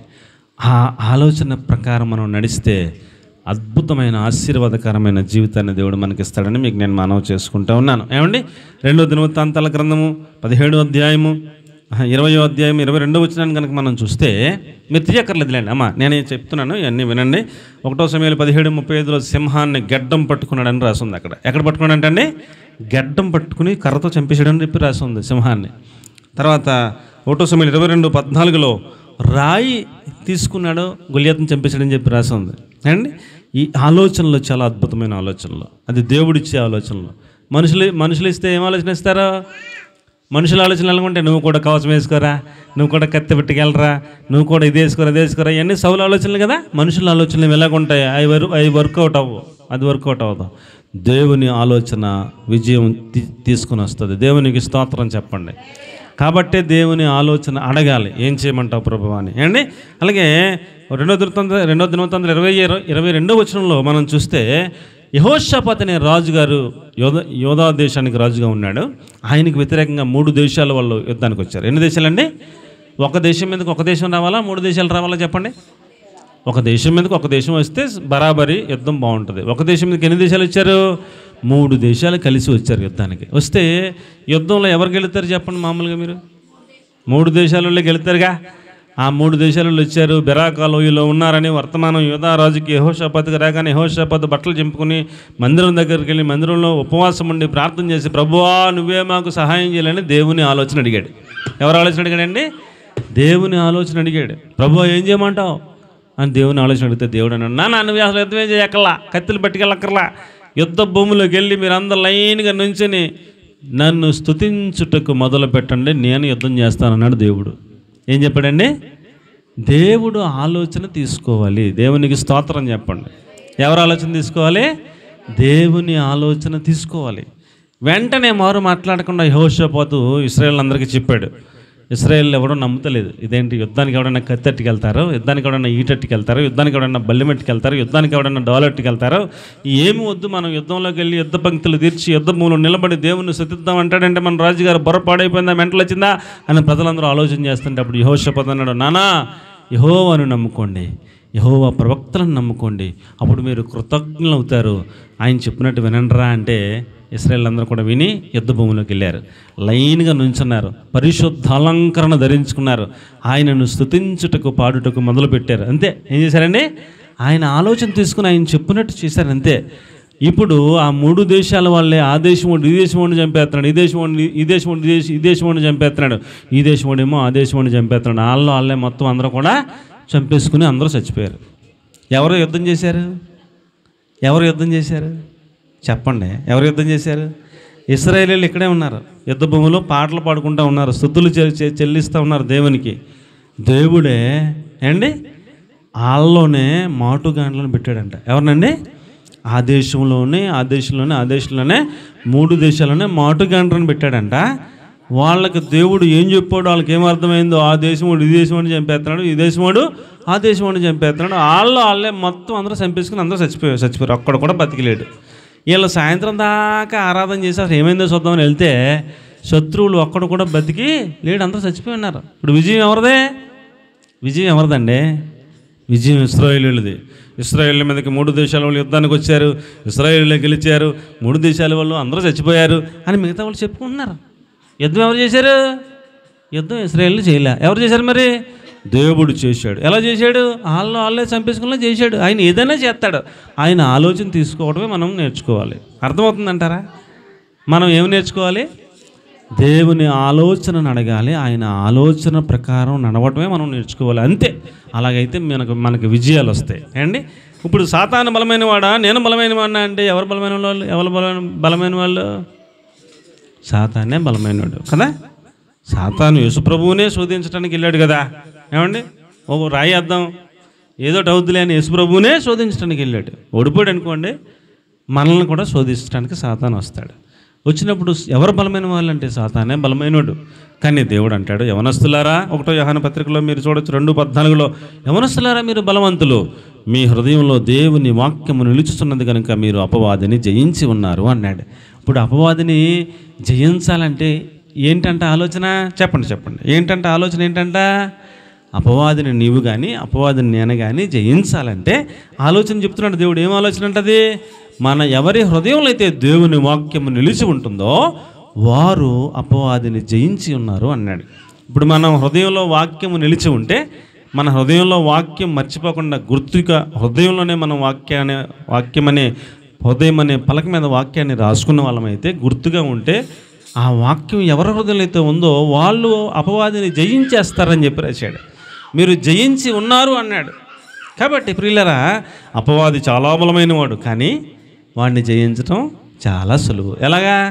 నీ హృదయంలో వాక్యమును పెట్టుకుంటే చాలు, నువ్వు అపవాదిని జయించగలుగుతావని దేవుడు ఆలోచన చెప్పాడు. కాబట్టి ప్రియులరా, ఆయన ఆలోచన ప్రకారం మనం నడవటం నేర్చుకోవాలని మీ అందరికి కూడా మనం చేస్తూ ఉన్నాను. దావీదు గారు అంటాడు, దేవా నా ఆలోచనకర్త అయిన యెహోవా నిన్ను స్తుతించుచున్నాను అంటాడు. నీవు స్తుతింపబడును గాక అంటాడు కదండి. కాబట్టి నేను నా జీవితంలో 40 సంవత్సరాల పరిపాలనా జీవితంలో ఎన్నో సమస్యలు వచ్చిన, నా శత్రువులు అడుగడుగున ఉన్న, నన్ను జయజీవితమునిచ్చి నడిపించిన నా ఆలోచనకర్త అయిన నా దేవా నీవు స్తుతింపబడుదువు గాక అన్నాడు. కాబట్టి ప్రియులరా, మన జీవితంలో కూడా ఎన్నో సమస్యలు వస్తాయి. ఆ సమస్యలు గెలవకూడదు, మనమే గెలవాలంటే మన ఆలోచనకర్తగా ఎవరిని పెట్టుకోవాలి? దేవుని ఆలోచన తీసుకునే అలవాటు మనకుంటే మనల్ని గెలిపిస్తాడు. మన సమస్యలన్నీ ఓడిపోతాయి. దేవునికి స్తోత్రం కలుగును గాక. హల్లెలూయా. కాబట్టి ప్రియులరా, మనం ఈ రోజున నేర్చుకోవలసింది ఒకే ఒక పాయింట్ ఏమిటనగా, మనం దేవుని ఆలోచన ప్రకారం నడవటం నేర్చుకుంటే ఏమండి, ఆయన మనలను జయ జీవితం వైపు నడిపిస్తాడు, ఆశీర్వాదకరమైన జీవితాన్ని ఇస్తాడు, అభివృద్ధిని ఇస్తాడు. ఏమండి, మనం దీవెనకరంగా ఆశీర్వాదకరంగా ఉండేటట్లుగా ఆయన మనకు ఆలోచన చెప్తాడు. ఏమండి, ఈ రోజుల్లో మనకి కోటా బియ్యం ఇస్తున్నారు కదా. ఈ రోజుల్లో మనకి ఏమి ఇస్తున్నారు? కోటా బియ్యం ఇస్తున్నారు కదా. ఈ బియ్యం ఇవ్వాలన్న ఆలోచన ఎవరిదే? ఇలాగ బియ్యం ఇవ్వాలి ప్రజలకన్నా ఆలోచన ఎవరిదే? ఏమండి, ఎవరిదే? ప్రధానమంత్రిది. ఐగుప్తును పరిపాలన చేస్తున్నటువంటి యోసేపు గారు ఆలోచన చెప్పాడు. చూడండి, ఆదికాండం 41వ అధ్యాయం 34వ వచనం. ఆదికాండము 41వ అధ్యాయము 34వ వచనం.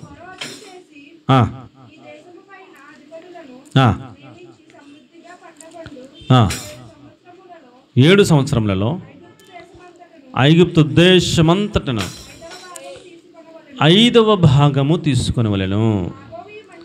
రాబో సంవత్సరములలో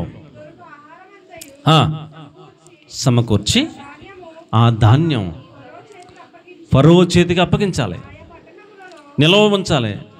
ధాన్యపు గోదాములు కట్టాలి, అందులో నిల్వ పెట్టాలి. తర్వాత 7 సంవత్సరాల్లో కరువు వస్తుంది, అప్పుడు వాటిని వినియోగించాలంటూ సలహా చెప్పాడు కదా. ఈ ఆలోచన దేవుడు యోసేపుకు చెప్పాడు. యోసేపు ఆ ఆలోచన నెరవేర్చాడు. 7 సంవత్సరాలు అద్భుతమైన పంట పండింది. ఏమంటే ఇలా చూడండి, అద్భుతమైన పంట పండితే 100 బస్తాలు పండి అనుకోండి. మన వైపు చూడండి, ఎన్ని బస్తాలు ఇవ్వాలన్నాడు? 5%. ఎన్నండి? 5వ భాగము అన్నాడు కదా. 5వ భాగం.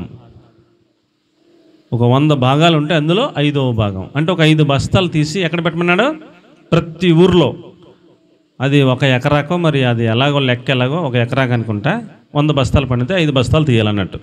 అలాగా దేశంలో ఎన్ని ఎకరాలు ఉన్నాయో, ఎన్ని హెక్టార్లు ఉన్నాయో అన్ని 5లు తీసి ఒక గుడాములు కట్టి ఏ ఊరికి ఆ ఊరిలోనే గుడాం కట్టాలి, ఆ గుడాం నింపాలి. అలాగే మొత్తం నింపేశారు 7 సంవత్సరాలు.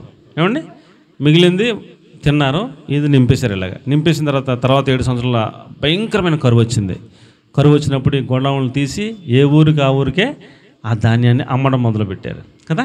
ఆ దేశంలో ఉన్న వాళ్ళందరూ తినగా పక్క దేశాలలో కూడా వచ్చి డబ్బులు ఇచ్చి కొనుక్కుని మరి ఆ ధాన్యం పట్టుకెళ్ళి బతికారు కదండి.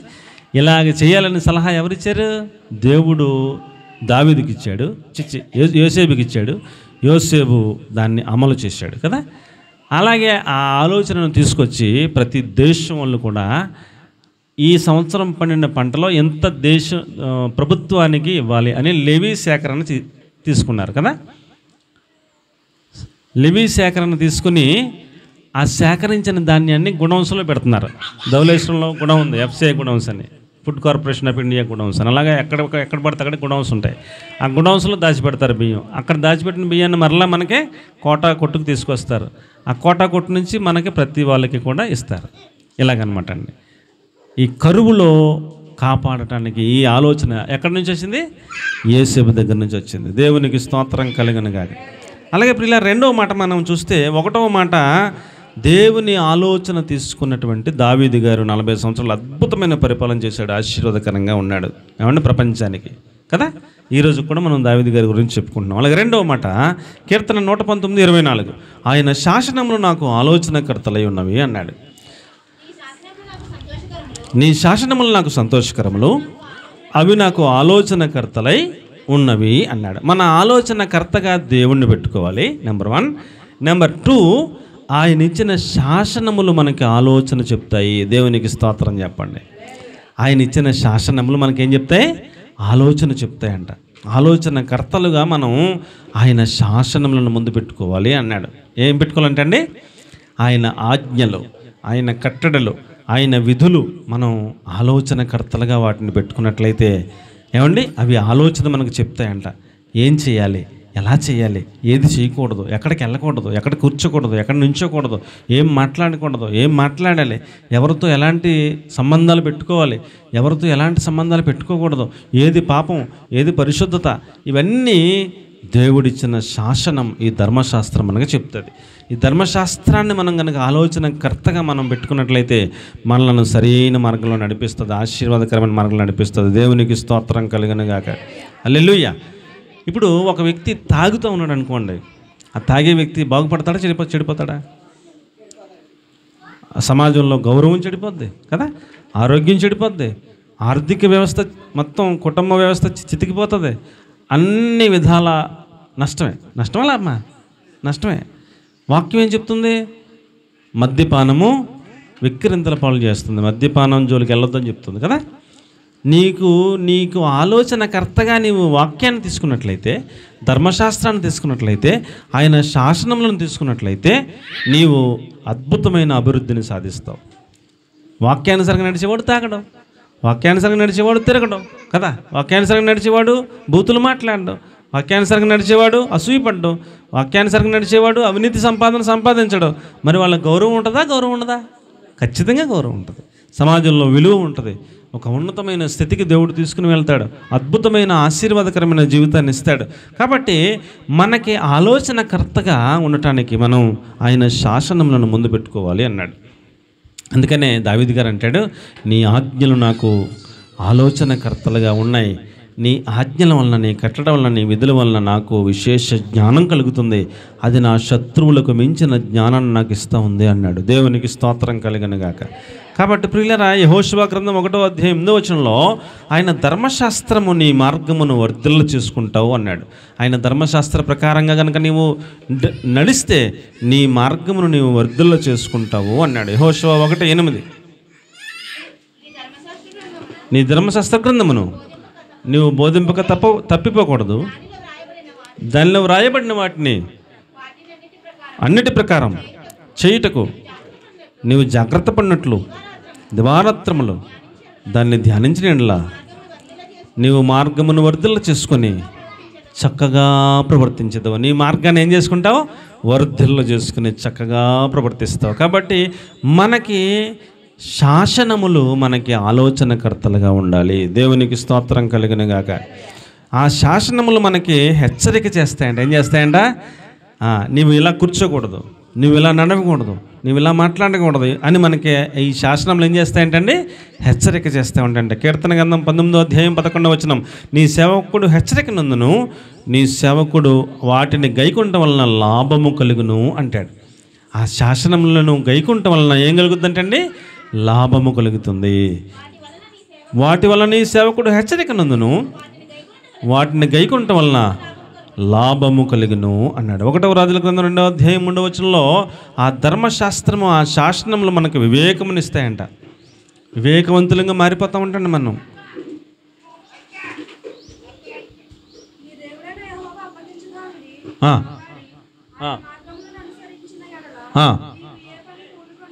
నువ్వు ఏ పనికి పూనుకొన్నాను, ఎక్కడ తిరిగినాను వివేకముగా నడుచుకుందువు. అన్నిటిలో ఏమవుద్దంటండి? వివేకముగా నీవు నడుచుకుందువు అన్నాడు. దేవునికి స్తోత్రం కలుగును గాక. కాబట్టి ప్రియులరా, ఆయన శాసనములు మనకి ఎలా ఉండాలటండి? ఆలోచన చెప్పేవిగా ఉంటాయి అని చెప్తున్నాడు. కాబట్టి నీవు ఏ సమస్య వచ్చినా ఆయన శాసనములను నీవు చదవాలి. ఆయన వాక్య ప్రకారం నీవు ఆ సమస్యను పరిష్కరించడానికి ప్రయత్నం చేయాలి. దైవ సేవకుని దగ్గరికి వచ్చి ఈ సమస్య మాకు వచ్చిందండి, దేవుని చిత్తం ఏమిటని అడగాలి. ఆయన వాక్యానుసారం నీకు సమస్య పరిష్కారం చెప్తాడు. దేవునికి స్తోత్రం కలుగును గాక. హల్లెలూయా. కాబట్టి ప్రియులారా, ఏ సమస్య వచ్చినా మనకి ఆలోచన చెప్పేది ఏమిటి చెప్పండి? ఒకటి దేవుడు, రెండవది ఆయన ఇచ్చిన శాసనములు మనకు ఆలోచన చెప్తాయి. దేవునికి స్తోత్రం చెప్పండి. మూడవ మాట ఏమిటనగా నిర్గమాకాండం 18:19 నిర్గమాకాండము 18:19 కాబట్టి నా మాట వినుము, నేను నీకు ఒక ఆలోచన చెప్తాను, దేవుడు నీకు తోడై ఉంటాడు.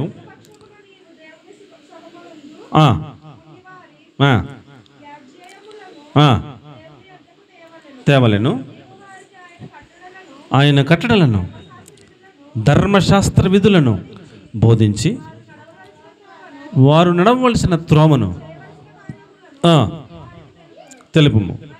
సరే, అదంతా మీరు ఇంటికి వెళ్ళి చదువుకోండి, నేను చెప్పేది మీరు ఆలకించండి. అక్కడ ఏమైందంటే, అమ్మా నా వైపు చూడండి. మోషే న్యాయం చెప్పడానికి కూర్చుని ఉన్నాడంట. కూర్చుని ఉంటే ఈ తగులు వస్తాయి కదా, ఇంచుమించు 30 లక్షల మంది జనం కదండి. ఈ 30 లక్షల్లో ఎవడొకడికి ఏదో తగు వస్తుంది. తగు వచ్చినప్పుడు వీళ్ళిద్దరూ వచ్చేస్తున్నారు, మోషే దగ్గరికి వచ్చేస్తున్నారు. అయ్యా నాకు వాడికి ఇలా గొడవ అయిందయ్యా, నువ్వే న్యాయం చెప్పాలయ్యా అని మోషే దగ్గరికి వస్తున్నారు. మోషే పొద్దున్న కూర్చున్నాడంట. పొద్దున్న కూర్చుంటే ఒకడికి తగు చెప్పేసాడు, తర్వాత ఇంకొకటి 2, తర్వాత 3, తర్వాత 4 ఇలాగ మొత్తం జనం అందరూ వస్తున్నారు. రాత్రి అయిపోతుంది అండి. మళ్ళీ పొద్దున్నే కూర్చుంటున్నాడు, మళ్ళీ రాత్రి అయిపోతుంది. పొద్దున్న కూర్చున్నవాడి మధ్యలో టిఫిన్ లేదు, టీ లేదు, భోజనం లేదు, ఏమీ లేదు. ఇక ఒకళ్ళు రావటం, ఈయన తీర్పు చెప్పడం, వెళ్తాం, ఇలాగ జనం వస్తానే ఉన్నారు. వాళ్ళ మామయ్య వచ్చాడు. ఎవరు వచ్చారండి? వాళ్ళ మామయ్య వచ్చాడు. వాళ్ళ మామయ్య వచ్చి చూశాడు మొత్తం మీద అంతా, ఒక రోజంతా చూసి అప్పుడు చెప్తున్నాడు సలహా. ఈ సలహా చెప్పడానికి ముందే ఈ మోషే మామయ్యకి మోషే చెప్పాడు, ఐగుప్తు దేశంలో మా ప్రజలందరూ కూడా ఇలాగ ఇబ్బంది పడుతూ ఉంటే దేవునికి ప్రార్థన చేస్తే దేవుడు ఆలకించాడు, నన్ను పిలిచాడు, ఇన్ని అద్భుత కార్యాలు చేసి దేవుడు ఐగుప్తు నుంచి విడిపించుకొచ్చాడు అని ఇవన్నీ చెప్పినప్పుడు ఇద్దరు అంతా ఆలకించి ఒక స్టేట్మెంట్ ఇచ్చాడు. ఏమనంటే, ఈ భూమి మీద ఉన్న సమస్త దేవతల కంటే నీవు ఆరాధిస్తున్న నీ దేవుడు గొప్పవాడని నాకు అర్థమైంది అనే స్టేట్మెంట్ ఇచ్చాడు. అంటే అప్పటికే మోషే చెప్పిందంతా విని ఒక నిర్ణయానికి వచ్చాడు ఇత్రో కదా. అంతకుముందు దేవుని నమ్ముకున్నవాడు కాదు ఇత్రో, కానీ మోషే చెప్పిందంతా విని ఒక నిర్ణయానికి వచ్చాడు ఇత్రో, మీ దేవుడు సర్వశక్తిమంతుడని నాకు అర్థమైంది అన్నాడు. అన్న తర్వాత కొద్ది కాలానికి వచ్చి చూస్తే ఇది పరిస్థితి. అప్పుడు ఒక ఆలోచన చెప్పాడు. అది దేవుడు ఇచ్చిన ఆలోచనే. అది ఎవరిచ్చారండి? దేవుడి గురించి ఆల్రెడీ తెలుసుకున్నవాడు కాబట్టి, దేవుడు గొప్పవాడని అర్థం చేసుకున్నవాడు కాబట్టి, మీరు ఆ అధ్యాయం ముందు నుంచి చదివితే మీకే అర్థమవుతుంది. అప్పటికే ఇత్రోకి దేవుడి గురించి చాలా అర్థమైందని దేవుడు గురించి అతడిచ్చిన స్టేట్మెంట్లను బట్టి మనం గమనించవచ్చు. అప్పుడు అంటాడు ఇత్రో, పెద్దవాడు కాబట్టి మోషే కంటే, నాన్న నీవు 100 మందికి ఒకడు. ఎంతమందికి అండి? 100 మందికి ఒకడు, 1000 మందికి ఒకడు, 100 మందికి ఒకడు, 50 మందికి ఒకడు, 10 మందికి ఒకడు, ఇలాగా నీవు న్యాయాధిపతులను నియమించాలని చెప్పాడు. ఎలాగంట?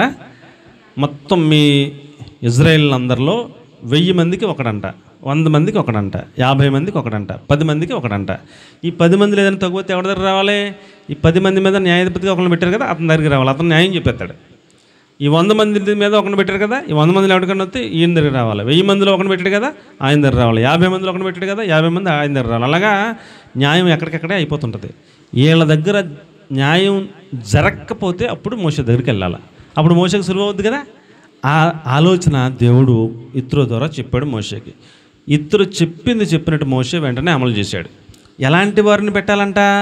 అదే నిర్గమాకాండం 18:21లో సామర్థ్యము కలిగి, నా వైపు చూడండి, అక్కడ రాసి ఉంది ఏమంటే సామర్థ్యము కలిగి. ఏముండాలటండి? న్యాయం చెప్పేవాడికి ఏముండాలట? న్యాయం చెప్పేవాడికి ఏముండాలి? సామర్థ్యం ఉండాలి. అంటే ఇప్పుడు ఈ ఆలోచనను బట్టే కోర్టులన్నీ వచ్చినాయి. ఈ ఆలోచనను బట్టి ఏమొచ్చినాయండి? కోర్టులన్నీ వచ్చినాయి. మన కొవ్వూరులో కోర్టు ఉంటుంది కదా, అదే 10 మందికి ఒకటి అనుకోండి, ఇది కొవ్వూరుది. అదే 50 మందికి ఒకటి కదా, మండలం కోర్టు ఒకటి ఉంటుంది ఆ పక్కనే, అది 50 మందికి ఒకటి అనుకోండి. జిల్లా కోర్టు ఒకటి ఉంటుంది తర్వాత, అది 100 మందికి ఒకటి అనుకోండి. హైకోర్టు హైదరాబాద్లో ఉంటుంది, లేకపోతే అమరావతిలో ఉంటుంది. అండ్ అది 100 మందికి అనుకోండి. సుప్రీంకోర్టు ఢిల్లీలో ఉంటుంది, అది 1000 మందికి అనుకోండి. అలాగా ఈ సూత్రం ప్రతిపాదితం ప్రకారంగా ఈ కోర్టులన్నీ వచ్చినాయి. ఈ న్యాయమూర్తులు అందరూ వచ్చారు. ఒక న్యాయమూర్తిని నియమించాలంటే ఆయనకి ఏముండాలి? సామర్థ్యం ఉండాలి. అంటే దానికి తగ్గ చదువు ఉండాలి, దానికి తగ్గ జ్ఞానం ఉండాలి, ఆ కాన్స్టిట్యూషన్ తెలిసి ఉండాలి, ఏ సెక్షన్లన్నీ తెలిసి ఉండాలి, దాని గురించిన పరిజ్ఞానం ఉండాలి, దానికి తీర్పు చెప్పడానికి కావలసినటువంటి ఆ యొక్క అనుభవం ఉండాలి. అప్పుడే న్యాయమూర్తిగా ఆయన నియమిస్తారు. ఇప్పుడు ఎలాంటి వాళ్ళని నియమించమన్నాడు? సామర్థ్యము కలిగిన వాళ్ళని. తర్వాత దైవభక్తి కలిగిన వాళ్ళని. ఏముండాలటండి? ప్రతి న్యాయమూర్తికి సామర్థ్యం ఎంత ప్రాముఖ్యమో దైవభక్తి కూడా అంతే ప్రాముఖ్యం. తర్వాత పాయింట్ సత్యాసక్తి. అంటే ఈ తగువులో ఏది సత్యం అనేది ఆయన ఆసక్తిగా దాన్ని డీల్ చేయాలి.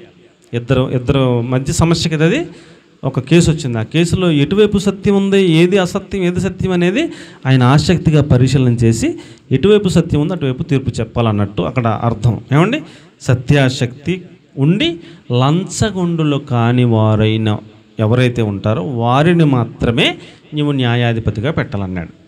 ఒకవేళ ఈ సూత్రం ప్రకారమే మనకి అపాయింట్మెంట్స్ జరిగితే ఎలా ఉంటుందండి?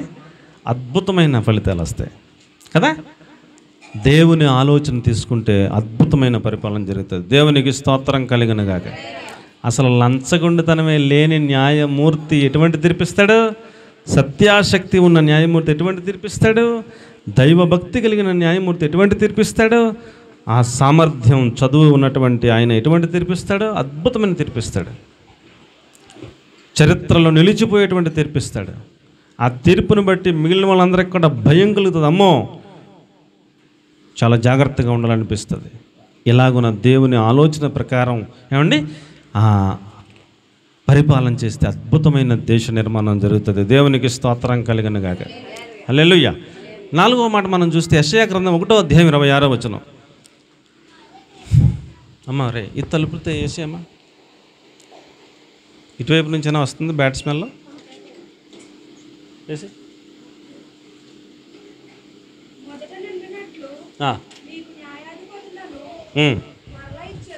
ఓకే. ఆదిలో ఉండినట్లు మీకు ఆలోచనకర్తలను మరలా నియమించదను. అప్పుడు నీతిగల పట్టణమని, నమ్మకమైన నగరమని నీకు పేరు పెట్టబడును. దేవునికి బిగ్గరగా ఒక మంచి స్తోత్రం చెప్దాం. హల్లెలూయా. ప్రియులారా, నీకు న్యాయాధిపతులను నియమిస్తాను. అప్పుడు పూర్వం ఉన్నట్టుగా నీ మీద అలాంటి న్యాయాధిపతులు నీ మీద నియమించినప్పుడు ఆ పట్టణానికి ఎటువంటి పేరు వస్తుందంట? నీతిగల పట్టణమని, నమ్మకమైన నగరమని నీకు పేరు వస్తుందని చెప్పాడు. దేవునికి బిగ్గరగా స్తోత్రం చెప్పండి. మన పట్టణం ఎటువంటి పట్టణంగా మారిపోవాలి? నీతి కలిగిన పట్టణంగా మారిపోవాలి. మన నగరం ఎలాంటి నగరం అని పేరు రావాలి? నమ్మకమైన నగరం అని పేరు రావాలి. ఏమండి? అలాంటి న్యాయాధిపతులు కనుక మనకుంటే ఆ పట్టణానికి ఎటువంటి పేరు వస్తుందంట? నీతి కలిగిన పట్టణం, నమ్మకమైన నగరం అని పేరు వస్తుందంట. అలాంటి పేరు వచ్చిన నగరం ఎక్కడైనా ఏ ప్రదేశంలో అయినా ఉంటే కనుక ఏమండి ఆ పట్టణానికి దేశాల నుంచి ఇన్వెస్టర్లు వస్తారు. దేవునికి స్తోత్రం కలిగినగా. ఇతర దేశాల నుంచి, పెద్ద పెద్ద దేశాల నుంచి ఈ నగరం నమ్మకమైన నగరం అని మాకు వినబడింది. ఈ నగరం నీతి కలిగిన పట్టణం అని మాకు వినబడింది. ఈ నగరంలో మేము పెట్టుబడి పెడతాం, ఈ నగరంలో మేము ఫలానా ఫ్యాక్టరీ కడతాం, ఈ నగరంలో మేము ఫలానా ఏర్పాటు చేస్తాం అని దేశాల నుంచి పెట్టుబడులు వస్తే ఆ నగరం ఎలాగైపోద్దండి? అందరికి ఉద్యోగాలు వస్తాయి కదా అమ్మా. అభివృద్ధి పదంలో ఆ పట్టణం దూసుకెళ్ళిపోతుంది. దేవునికి స్తోత్రం కలిగిన గాక. ప్రియులరా, దేవుని ఆలోచన కనుక నీవు తీసుకోవటం నీకు అలవాటైతే నీ ఇల్లు మొదట నీతి కలిగిన ఇల్లుగా మారిపోద్ది. నీ ఇల్లు మొదట నమ్మకమైన ఇల్లుగా మారిపోద్ది. నీ సంఘము మొదట నీతి కలిగిన సంఘంగా మారుతుంది. నీ పట్టణము, నీ నగరము ఏమండి నీతి కలిగిన నమ్మకమైన నగరంగా మారిపోద్ది. ఆయన ఆలోచన తీసుకుంటే ఏమండి, ఎవరు ఆలోచన తీసుకుంటే? దేవుని యొక్క ఆలోచన తీసుకుంటే అలాగ మనం మారిపోతాం. అద్భుతమైన ఫలితాలు వస్తాయి. ఏమండి, ఒక నగరాన్ని, అలాంటి పేరు ఉన్నటువంటి నగరాన్ని ప్రపంచమంతా నమ్ముతారు. ఆ ప్రపంచంలో ఉన్న డబ్బులున్న ప్రతి వారు కూడా ఆ నగరంలో పెట్టుబడులు పెడతారు. ఆ నగరాన్ని అద్భుతమైన నగరంగా తీర్చిదిద్దుతారు. దేవునికి స్తోత్రం కలిగినగా. కాబట్టి ప్రియులరా, మనం నీతిమంతులంగా మారాలన్నా, నమ్మకమైన వ్యక్తులంగా మారాలన్నా ఆయన ఆలోచన మనం తీసుకోవాలి. ఎవరు ఆలోచన తీసుకోవాలండి? దేవుని ఆలోచన ప్రకారం ఎవరైతే నడుస్తారో, ఏ పట్టణం అయితే నడుస్తుందో, ఏ యొక్క నగరం అయితే నడుస్తుందో ఆ నగరం నమ్మకమైన నగరం అని, ఆ పట్టణం నీతిగల పట్టణంగా దేవుడు మారుస్తానని చెప్తున్నాడు. దేవునికి స్తోత్రం కలుగునుగాక. ప్రకటన గ్రంథం 17వ అధ్యాయం 14వ వాక్యాన్ని మనం చూసినప్పుడు, ఆయన ఆ రాజులను జయించును అన్నాడు. ఆయన అనగా యేసు ప్రభు. ఆయనకి వ్యతిరేకంగా ఎదురుగా శత్రు రాజులు ఉన్నారు. ఆ రాజుల మీద యుద్ధమునకు యేసుప్రభు వారు బయలుదేరారు. ఇప్పుడు యేసుప్రభు జయించును అన్నాడు. ఇంకా జయించలేదు, జయించును. ఎప్పుడు జయిస్తాడు? ఎలా జయిస్తాడంటే యేసుప్రభు వెనకాల ఉన్నటువంటి వారు మనలాంటి వాళ్ళు. ఎటువంటి వాళ్ళంట? నమ్మకమైన వారు గనుక యేసుప్రభు జయించును అన్నాడు.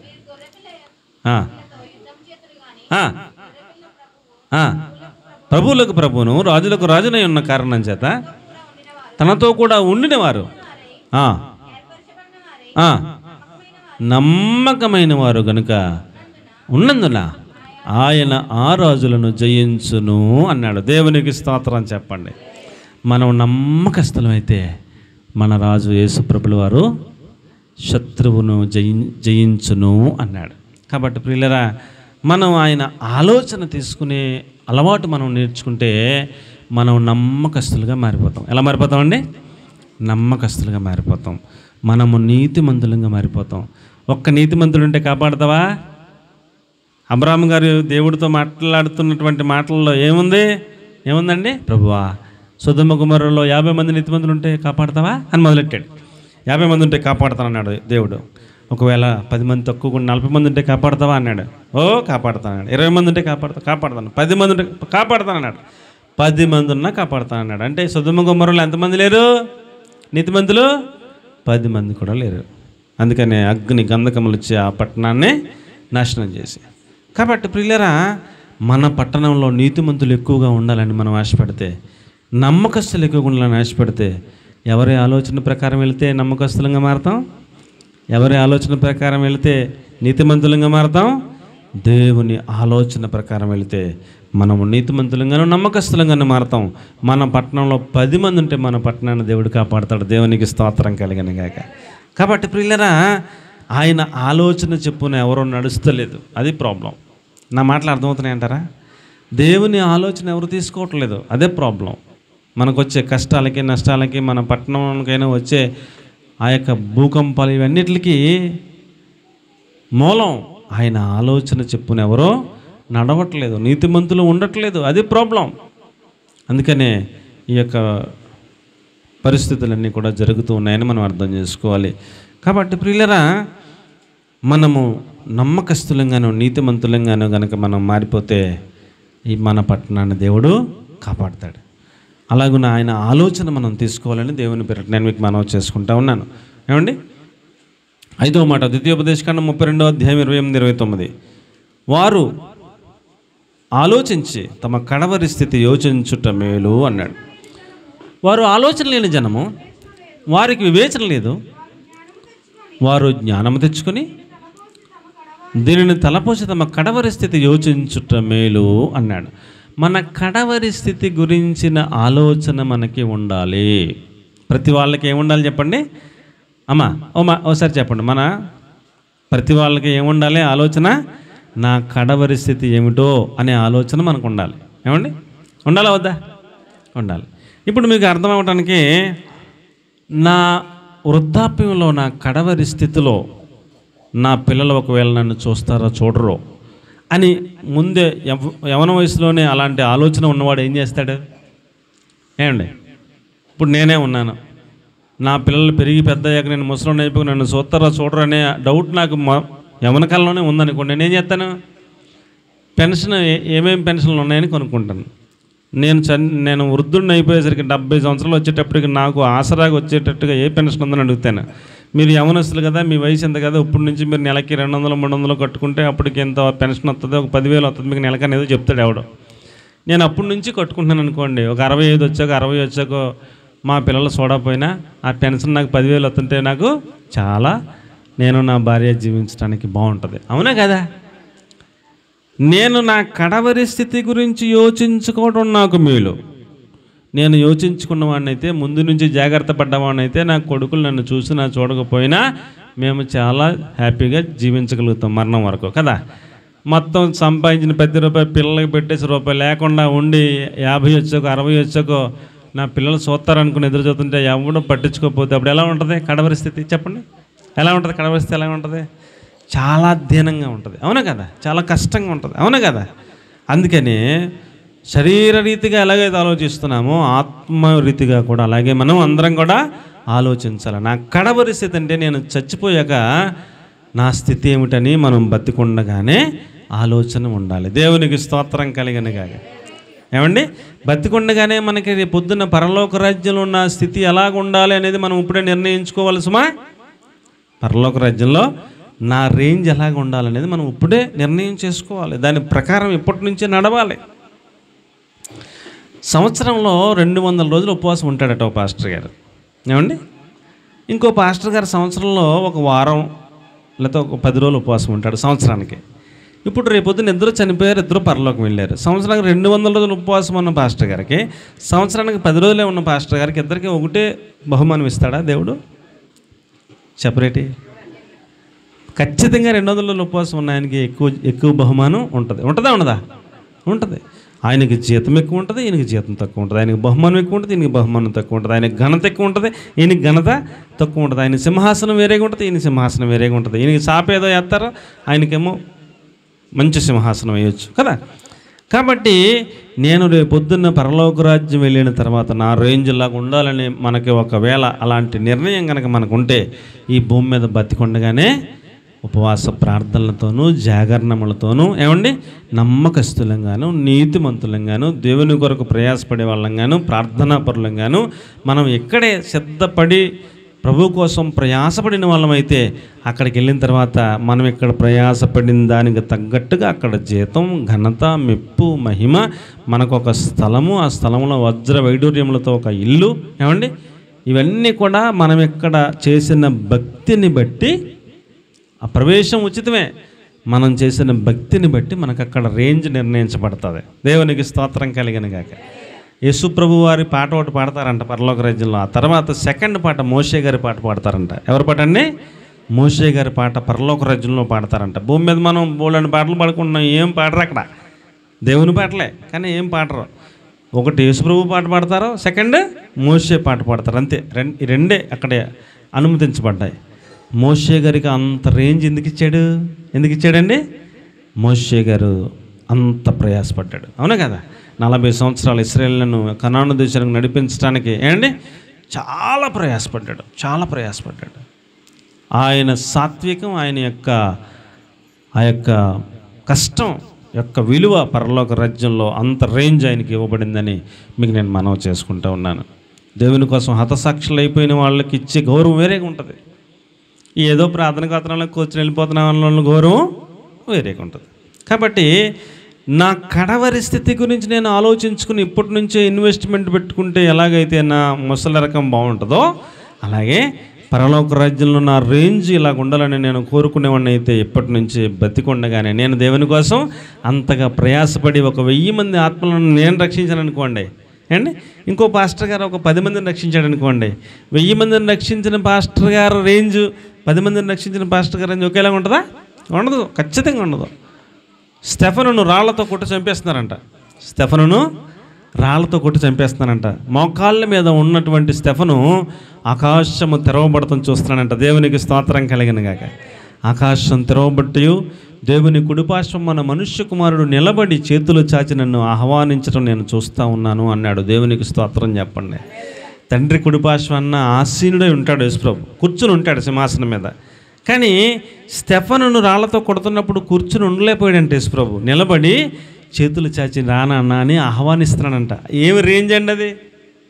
మీకు అర్థమవుతుందంటారా అర్థమవుతుందంటారా? యేసుప్రభు ఆయన సింహాసనం మీద కూర్చుని ఉండాలా, కానీ ఆయన కూర్చుని ఉండకుండా లేచి నిలవబడి ఆహ్వానించే అంత రేంజ్ ఎవరికి ఇచ్చాడు? స్టెఫనుకి ఇచ్చాడు.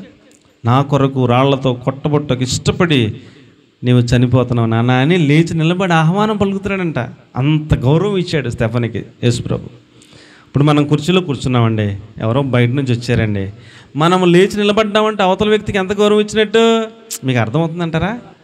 బంధువులు వచ్చారు రండి అంటాం, కూర్చున్నామంటాం, మనం లేగం. కానీ మన హెడ్ మాస్టరో లేకపోతే ప్రిన్సిపలో మన ఇంటికి వచ్చారు, ఏం చేస్తాం? కూర్చున్న వాళ్ళు ఇలా కూర్చున్నాం, అలా వచ్చారు, ఆయన గుమ్మం దగ్గరకు వచ్చారు, ప్రిన్సిపల్ గారు రండి అని కూర్చునే ఉంటామా? ఆయన అలా గుమ్మం దగ్గర రాగానే టక్మల్ లెక్సి నుంచి ఉంటాం కదా, రెండు అంటాం. ఆయన కూర్చున్నాక మనం కూర్చుంటాం అంటే ఆయనకి ఎంతో గౌరవం మనం ఇచ్చినట్లు లెక్క. అంటే దేవాది దేవుడై ఉండి యేసుప్రభుల వారు ఆయన కోసం హతసాక్షి అవుతున్నటువంటి స్టెఫను గారి మరణమును అక్కడ అలా కన్ను మూస్తాడు, కాసేపట్లో వచ్చేస్తాడనమాట, లేచి నిలబడి ఆహ్వానిస్తాడంట రానాన్న అని. అంత రేంజ్ ఇచ్చాడు. కాబట్టి నా కడవరి స్థితి ఎలాగ ఉండాలని ఒక స్పష్టమైన అవగాహన మనకు ఉండాలి. ఆ ప్రకారం మనం ఇక్కడ జీవించడానికి దేవుని ఆలోచన తీసుకోవాలంటూ మీకు నేను మనవి చేసుకుంటా ఉన్నాను. దేవునికి స్తోత్రం కలిగిన గాక. 6వ మాట లోకాసువార్త 23:51-52. చాలా టైం అయిపోయింది. దేవుని రాజ్యము కోసం కనిపెట్టేవాడు యోసేపు అన్నాడు అక్కడ 23:51-52. అతడు దేవుని రాజ్యము కోసం కనిపెట్టేవాడు, అతడు సజ్జనుడును నీతిమంతుడై ఉండి వారి ఆలోచనకును వారు చేసిన పనికిని సమ్మతింపక దేవుని రాజ్యము కొరకు కనిపెట్టేవాడు. దేవునికి స్తోత్రం చెప్పండి. ఆదికాండం 49:18 రక్షణ కోసం కనిపెట్టాలన్నాడు. 2 పేతురు 3:14 శాంతము గలవారై నిష్కలంకులుగాను నిందారహితులుగాను మీరు ఆయన రాజ్యం కోసం కనిపెట్టండి అన్నాడు. ఏమండి 2 పేతురు 3:12 పరిశుద్ధ ప్రవర్తనతోనూ భక్తితోనూ మీరు కనిపెడుతూ ఉండండి అన్నాడు. ఇప్పుడు మనం ఏ క్షణం చచ్చిపోతాం మనకే తెలియదు. కాబట్టి మనం ఆయన రాజ్యం కోసం కనిపెడుతూ ఉండాలంట. ఏం చేయాలంట? ఆయన రాజ్యం కోసం కనిపెడుతూ ఉండాలి. ఆయన రాజ్యం కోసం కనిపెడతంలో ఏముంటుందంట? కనిపెట్టడంలో రక్షణ ఉంటుంది. ఏముంటుందండి? ఆ రక్షణ కోసం కనిపెట్టాలి. శాంతము కలిగిన వాళ్ళంగా కనిపెట్టాలి, నిష్కలంకులంగా కనిపెట్టాలి, నిందారహితులంగా కనిపెట్టాలి. అంటే నిందారహితులు అంటే నిందించటానికి అవకాశమే లేనట్టుగా బతుకుతున్నారని అర్థం. నిందించటానికి అవకాశమే లేనట్టుగా బతుకుతున్నారు వాళ్ళు అన్నట్టు అర్థం. ఇప్పుడు ఎవరైనా మనలను తప్పు వెతకాలని మనలను ఎంక్వైరీ వేస్తే అసలు తప్పే దొరుకుతలేదు మన దగ్గర. తప్పు ఈ తప్పు చేసింది ఈ అమ్మాయి అని చెప్పడానికి ఒక తప్పే దొరకలేదు వాళ్ళకి. అలాగ బతకాలటండి, నిందారహితులుగా బతకాలన్నాడు. నిష్కలంకులు అంటే అసలు కల్మషమే లేనట్టుగా బతకమన్నాడు. శాంతము కలిగిన వారుగా మీరు దేవుని రాజ్యం కోసం కనిపెట్టండి అన్నాడు. పరిశుద్ధ ప్రవర్తనగా మన ప్రవర్తన ఉండాలన్నాడు. భక్తితో మనం బతకాలన్నాడు. ఇలాగున జీవిస్తూ ఆయన రాజ్యం కోసం కనిపెట్టండి అన్నాడు. ఇదంతా ఎందుకండి? ఆయన ఆలోచన చెప్పున బతికే వాళ్ళకి ఇలాంటి ఆలోచనలు చెప్తాడు. మీకు అర్థమవుతుందా ఏమండి? ఆయన ఆలోచనలు తీసుకునే వాళ్ళకి, నీ ఆలోచన చెప్పున బ్రతుకుతాను ప్రభువా నీ నిర్ణయం తీసుకున్న వాళ్ళకి ఇలాంటి ఆలోచనలన్నీ చెప్తాడు. ఎలాంటి ఆలోచన చెప్తాడు? ఈ జీవితమే శాశ్వతం కాదు నాన్న, పరలోక రాజ్యం ఒకటి ఉంది నాన్న, అక్కడికి నీవు రావాలంటే ఇలా బతకాలి నాన్న అని ఆలోచన చెప్తాడంట. అది విషయం అండి. ఈ లోకస్తులకి ఇలాంటి ఆలోచనలు ఏమి రావు. వాళ్ళు ఈ లోకం మట్టుకే బతుకుతారు, ఈ లోకం మట్టుకే సంపాదించుకుంటారు, ఈ లోకంలో బాగా ఉండాలని కోరుకుంటారు, చచ్చిపోయిన మనుషులు నరకం పోతారు. మనమైతే ఆయన ఆలోచన తీసుకునే వాళ్ళమైతే ఏమండి ఇలాంటి ఆలోచనలన్నీ చెప్తాడు. అక్కడ సంపాదించుకోవడం నేర్పిస్తాడు అండి. ఇక్కడ ఎలా బతికితే అక్కడికి వెళ్తామో నేర్పిస్తాడు. ఆయన ఆలోచన తీసుకునే వాళ్ళకి దేవునికి స్తోత్రం కలుగునుగాక. ఆఖరి మాట కీర్తన గ్రంథం 73:24 నీ ఆలోచన నాకు చెబుతావు, నీ మహిమలో నన్ను చేర్చుకుంటావు అన్నాడు. నీ ఆలోచన చేత నన్ను నడిపించదవు, తర్వాత మహిమలో నీవు నన్ను చేర్చుకుందువు అన్నాడు. ఆయన ఆలోచన చెప్పున నడిపించి తరువాత ఆయన మహిమలో మనలను చేర్చుకుంటాడు అని చెప్తున్నాడు. దేవునికి బిగ్గరగా ఒక మంచి స్తోత్రం చెబుదాం. కాబట్టి ప్రియులరా, మనం ఆయన ఆలోచన ప్రకారం నడవాలనే ఒక నిర్ణయం కనుక తీసుకునే బిడ్డలమైతే ఇవన్నీ నేర్పిస్తూ తీసుకొచ్చి ఒక రోజున ఆయన మహిమలో చేర్చుకుంటాడంట. యేసు ప్రభు వారు భూమి మీద పుట్టారు, 33.5 సంవత్సరాలు జీవించారు, చనిపోయారు, పునరుద్ధరణయ్యారు. తర్వాత ఆయన చేస్తున్న ప్రార్థన యోహాను సువార్త 17:5 తండ్రి లోకము పుట్టక మునుపు నీ యొద్ద నాకు ఎటువంటి మహిమ ఉండెనో అలాంటి మహిమతో తిరిగి నన్ను మహిమపరచుము అని ప్రార్థన చేశాడు అండి. లోకమే పుట్టక మునుపు, భూమిని పుట్టింపక మునుపు యేసు ప్రభువారు తండ్రి దగ్గర ఎలాంటి మహిమలో ఉన్నాడో అలాంటి మహిమతో నన్ను తిరిగి మహిమపరచు ప్రభు అని ప్రార్థన చేశాడు. అందుకని పునరుద్ధరణ అయిన తర్వాత అందరూ చూస్తూ ఉండగానే యేసు ప్రభువు అలా ఆరోహణమై పరలోకం వెళ్ళాడట. తండ్రి కుడిపార్శ్వాన ఆసీనుడై కూర్చుని ఉన్నాడట. ఈరోజుకి మన కోసం విజ్ఞాపన చేస్తూ ఉన్నాడు. ఆయనను మహింపరిచిన దేవుడు మనల్ని కూడా ఏం చేస్తాడు? ఆయన ఆలోచన చెప్పున నడిచిన వాళ్ళమైతే మనల్ని కూడా ఆయన మహిమపరిచి ఆయన మహిమలో మనలను చేర్చుకుంటాడు. దేవునికి స్తోత్రం కలిగినగాక. కాబట్టి ప్రియులరా, ఈ లోక సంబంధమైన వ్యక్తుల దగ్గర ఆలోచన తీసుకోవడానికి వెళ్ళొద్దు. ఈ లోక సంబంధమైన వ్యక్తులు ఆలోచన చెప్తారు, తొందరగా బాగుపడిపోతాం, ఎలాగో అక్రంగా బతికినా పర్లేదు, అన్యాయంగా బతికినా పర్లేదు, ఎలా తిరిగినా పర్లేదు అండి. ఒకడు అబ్షాలోముకి ఆలోచనకర్తగా ఉన్నాడు. ఎవరికండి? అబ్షాలోముకి ఆలోచనకర్తగా ఉన్నాడు. ఈ అబ్షాలోముకి ఆడు ఆలోచన ఏం చెప్పాడు తెలుసా అమ్మా? అబ్షాలోముకి ఆడు ఆలోచన ఏం చెప్పాడు తెలుసా? నీ తండ్రి గారి భార్యలు ఉన్నారు కదా, నీ తండ్రి అంటే దావీదు గారికి భార్యలు ఉన్నారు కొంతమంది. ఆ భార్యలకు ఒక్కొక్క భార్యకి ఒక్కొక్క ఇల్లు కట్టాడు. అలాగా ఒక్కొక్కరు ఒక్కొక్క అంతఃపురంలో, రాజుగారు కాబట్టి ఒక అంతఃపురంలో ఉంటారు ఆ రాజుగారు భార్యలు అందరాల్లో. ఇప్పుడు వీడు సలహా చెప్తున్నాడు రాజుగారి కొడుక్కి, ఎవరికి? అబ్షాలోముకి సలహా చెప్పేవాడు, ఆలోచనకర్త. ఏమని చెప్తున్నాడంటే, నీవు నీ తండ్రి భార్యల్లో ఒక ఆమె దగ్గరికి పోతే నీ తండ్రికి అసహ్యుడు అవుతావు అని చెప్తున్నాడు. ఎవడన్నా అలాంటి సలహా చెప్తాడా అండి? ఇప్పుడు ఈ కొడుకుని ఎక్కడికి పొమ్మంటున్నాడు? నీ తండ్రి భార్య దగ్గరికి పొమ్మని సలహా చెప్తున్నాడు. ఆడు చెప్పిన సలహాని వీడేమో తండ్రి భార్య దగ్గరికి పోయాడు. ఏమన్నా బాగుందా సలహా? ఆలోచన ఏమన్నా బాగుందా? అసలు ఏమన్నా? ఇప్పుడు ఇతని అమ్మ అయితే ఒకటి, ఇతని సొంత తల్లి కాకపోయినా తండ్రి భార్యల్లో ఎవరైనా అమ్మేగా. తండ్రి భార్యలు అంటే ఎవరైనా అమ్మేగా, అమ్మ కదా, అమ్మేగా. అమ్మ దగ్గరికి పొమ్మన్నాడు ఆలోచన చెప్తాడు, వీడేమో పోతాడు. ఎంత దుర్మార్గమైన ఆలోచనలు అంటే ఏమండి, మనకు ఆలోచన చెప్పేవాళ్ళు ఎవరో? మీకు ఆలోచనకర్త ఎవరో? మీకు ఆలోచన చెప్పేవాళ్ళు ఎవరో? పర్లేదు, ఏం పర్లేదు, సీరియల్ చూడు, పర్లేదు, ఏం పర్లేదు, సినిమా చూడు, పర్లేదు, ఏం పర్లేదు, అవి ఇవి చూడొచ్చు, పర్లేదు, ఏం పర్లేదు, అక్కడికి వెళ్ళు, ఇక్కడికి వెళ్ళు, అంత భక్తి ఏం చేయక్కర్లేదు. ఎవరు ఆలోచన చెప్తున్నారు మనకి? మనం ఎవరు ఆలోచన తీసుకుంటున్నాం? మరీ అంత చేయక్కర్లేదులేండి భక్తి. ఎవరు ఆలోచన మనం తీసుకుంటున్నాం? నీవు ఎవరు ఆలోచన తీసుకుంటున్నావో ఆ ఆలోచన ప్రకారంగా నీ బతుకుంటుంది.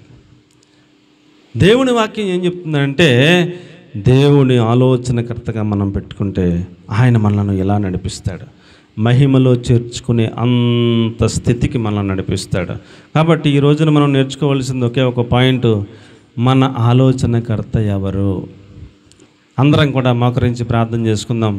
నా ఆలోచనకర్త ఎవరనేది మనకు అర్థమైతే అందరం ప్రార్థన చేసుకుంటాం. ప్రభువా, ఇక నుంచి నాకు ఆలోచనకర్తగా నిన్నే పెట్టుకుంటున్నాను ప్రభువా, నీ ఆలోచన ప్రకారం నడుస్తాను ప్రభువా, నీ ఆలోచన ప్రకారం జీవిస్తాను ప్రభువా, ఎప్పటి వరకు నా ఇష్టానుసారం బతికాను ప్రభువా, నా ఆలోచన ప్రకారం వెళ్ళాను ప్రభువా, నన్ను క్షమించు ప్రభువా, మన్నించు ప్రభువా, నీ ఆలోచన ప్రకారం నన్ను నడిపించు ప్రభువా, నీ మహిమలో నన్ను చేర్చుకో డాడీ అని ప్రార్థన చేసుకుందాం. పరిశుద్ధము నమ్మగలిగిన మా ప్రియ పరలోకపు తండ్రి, ఇక్కడ కూర్చుని మేమందరం కూడా నీ ఆలోచన ప్రకారం జీవించే కృప మా అందరికి అనుగ్రహించే మహిమ మీరు మాత్రమే పొందమని, ఇప్పటి వరకు ఎవరెవరి ఆలోచన ప్రకారం నడిచామో మాకు తెలీదు, మమ్మల్ని మన్నించి క్షమించి ప్రతి ఒక్క బిడ్డను మీ ఆలోచన ప్రకారం నడిపించి మీ మహిమలో చేరినట్లుగా మమ్మల్ని సిద్ధపరచమని పరిశుద్ధాత్మ మీ చేతులకు అప్పగించుకుంటూ యేసుక్రీస్తు ప్రభు శక్తి గల పరిశుద్ధమైన నామములో ప్రార్థించి అడిగి వేడుకొని పొంది ఉన్నాం తండ్రి, ఆమేన్.